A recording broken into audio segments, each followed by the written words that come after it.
Hi, I'm Paul Brigner, and I'm the North American Regional Bureau Director for the Internet Society. I hope you enjoy this short highlight reel from a recently held event in Washington, D.C. by the Internet Society D.C. chapter, with a venue provided at a very nice collaborative office space for digital entrepreneurs, the WeWork Wonder Bread Factory. The event was focused on the topic of digital trust and the future of the global marketplace. That is clearly a really big topic, so let me first briefly introduce the speakers.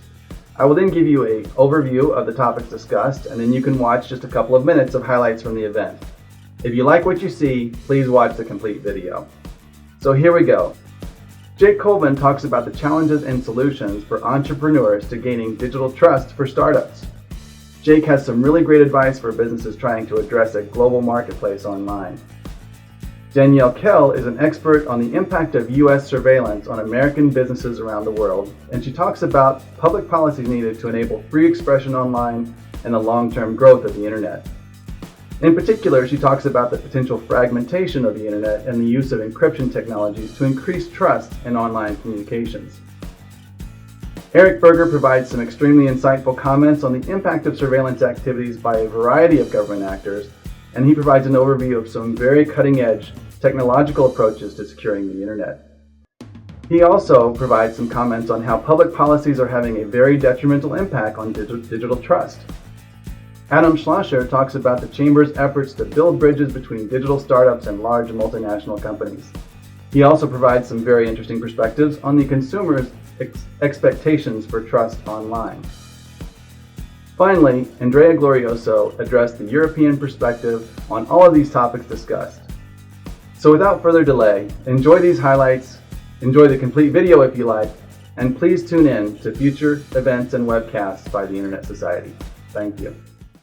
We engage entrepreneurs with corporations and public policymakers. We're looking at interactions between governments and companies and the public sector. We just released 5 principles of cybersecurity. And this is, not just a technology thing, but a policy thing. And one of the things we try to do is build bridges between young companies with multinationals, and multinationals in the tech sector, and multinationals across other sectors. I would take a look at the work that eBay has done on Commerce 3.0. They're users of their platform, and also put kind of a policy gloss on some of the search and trust tools. It's really well done, and they're one of the only companies out there that actually reaches into their user base to come up with real data. Big companies, a lot of them Fortune 500 companies that are building mobile apps, and whether they're testing their products before they put them out and whether they're spending any money on security. One of the things that we bring up in addition to privacy and security is investment flows and assuring that there's an easy flow of capital. You have more of these policies, more of these trade agreements that affirmatively permit flows of data to happen, prohibit localization requirements. So far, no one has proved that it's impossible to have an algorithm that really works that has a golden key.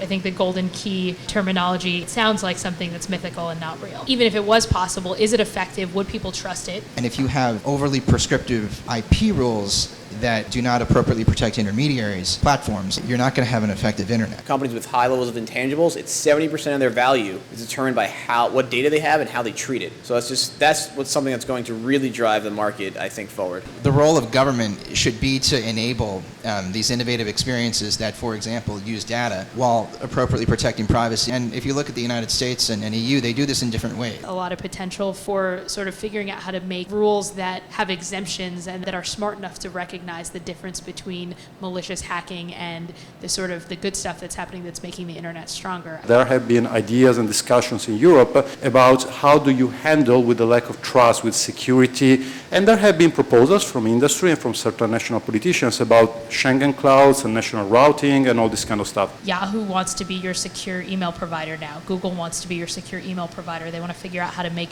end-to-end encryption easier. Less friction we have in the internet actually means even a country the size of China or Russia, or even now, let's face it, even the size of the United States can't go it alone anymore. Things that may look like malware or surveillance technology that we may want to be controlling the trade of are also very similar to security research tools. The DMCA, it has crushed legitimate research. Academic researchers who've said, brand name researchers get beaten about the head. I'm not even going to try. And that, which is not good for the United States economy, not good for our services, not good for people who want to buy American, but we don't know that our stuff is good because we're not allowing people to even look.